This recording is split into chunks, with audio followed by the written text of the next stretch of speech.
Assalamualaikum warahmatullahi wabarakatuh. Selamat pagi, selamat siang, dan selamat malam teman-teman YouTube semuanya. Berjumpa kembali dengan saya. Pada kesempatan kali ini, saya tidak akan mendemokan sebuah aplikasi, melainkan saya di sini akan sedikit memaparkan perancangan dari database aplikasi atau sistem informasi manajemen cost yang telah berhasil saya bangun. Untuk sebelum ke database ya, untuk sistem informasi manajemen cost ini dilengkapi dengan fitur pesan pengingat WhatsApp. Adanya di sini ya. Oke, kita coba sedikit ya. Oke.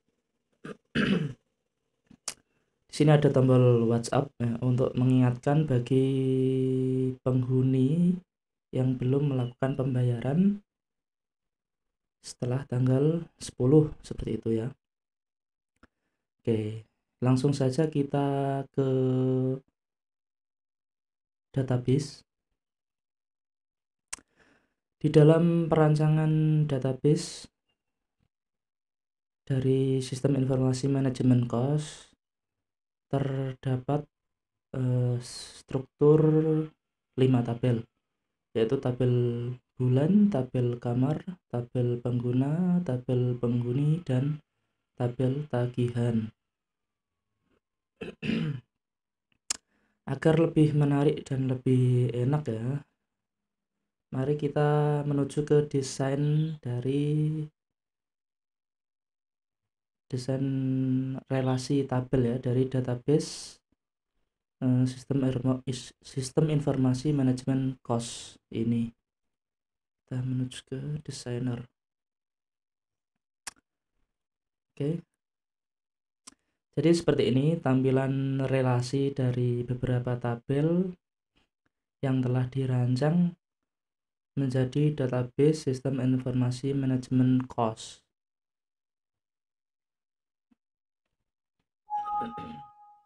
Mohon maaf. Di sini ada, kita awali di tabel sini saja ya, tabel kamar ya. Di tabel kamar terdapat field ID kamar, kemudian lantai, kapasitas, fasilitas, dan tarif. Di field ID kamar ini sebagai primary key dari tabel kamar. Selanjutnya di tabel penghuni. Untuk di tabel penghuni ini terdapat field ID penghuni, nama, alamat, nomor HP, tanggal registrasi, password, level, dan ID kamar. Di sini terdapat password yang nantinya digunakan untuk login ya sebagai penghuni untuk memeriksa data tagihan dari masing-masing penghuni.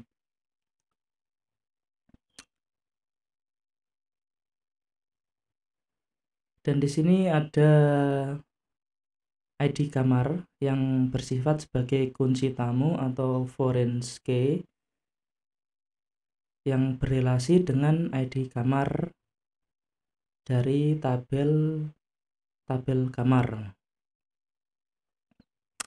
Yang digunakan untuk mengidentifikasi ya bahwa penghuni A ternyata menghuni kamar 1, bisa seperti itu ya, atau penghuni B bisa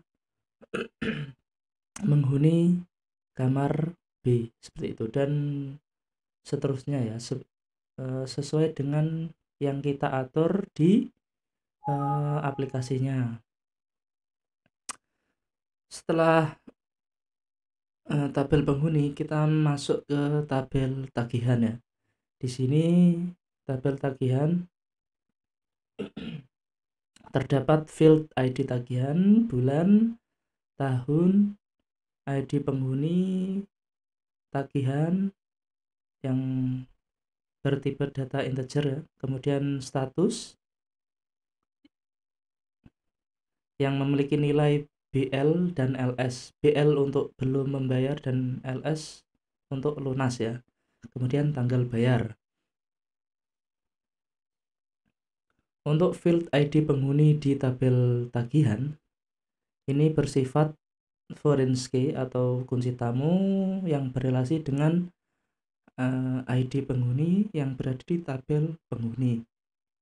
Di sini digunakan untuk mengidentifikasi tagihan di bulan di tahun kesekian dengan nominal tagihan sekian adalah milik dari atau tagihan dari penghuni A atau penghuni B, seperti itu ya.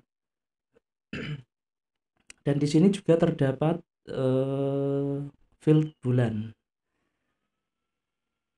juga bersifat foreign key ya, atau kunci tamu yang berrelasi dengan ID bulan dan field bulan di tabel bulan. Di sini ya, ini saya perlihatkan nanti isinya tabel bulan itu ini ya.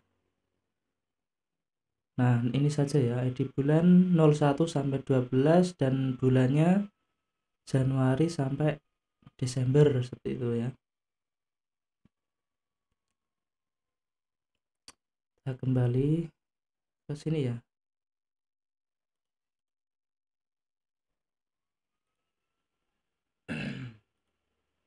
Oke ya, untuk tabel bulan isinya seperti itu ya. Kode bulan dan nama-nama bulan.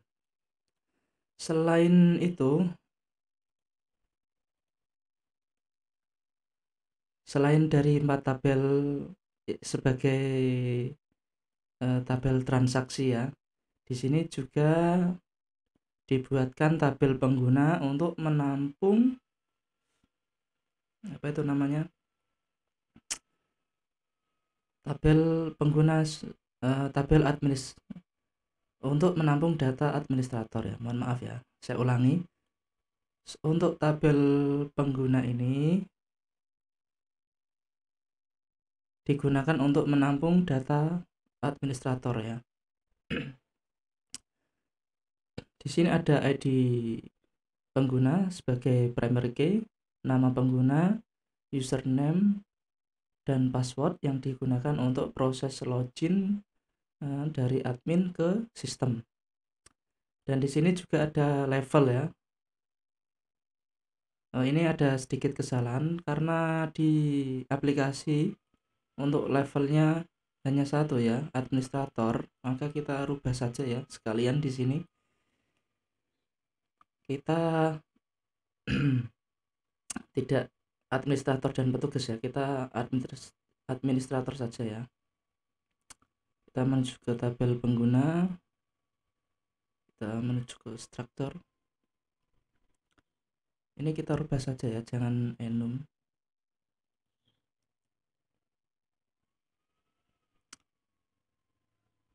Kita rubah varchar saja ya.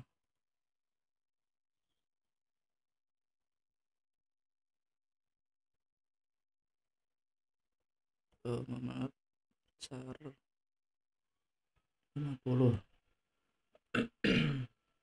Kemudian bawaan ini saja ya, administrator.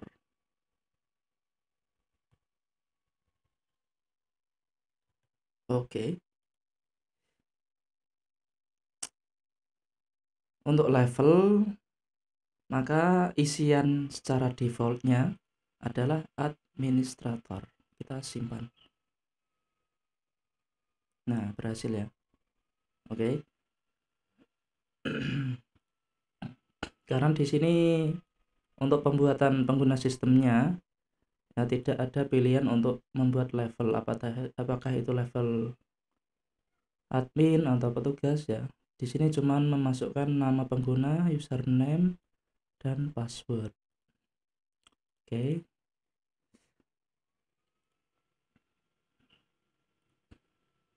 seperti ini ya, desain dari database yang memuat struktur tabel yang ada di sistem informasi manajemen kos maju mapan.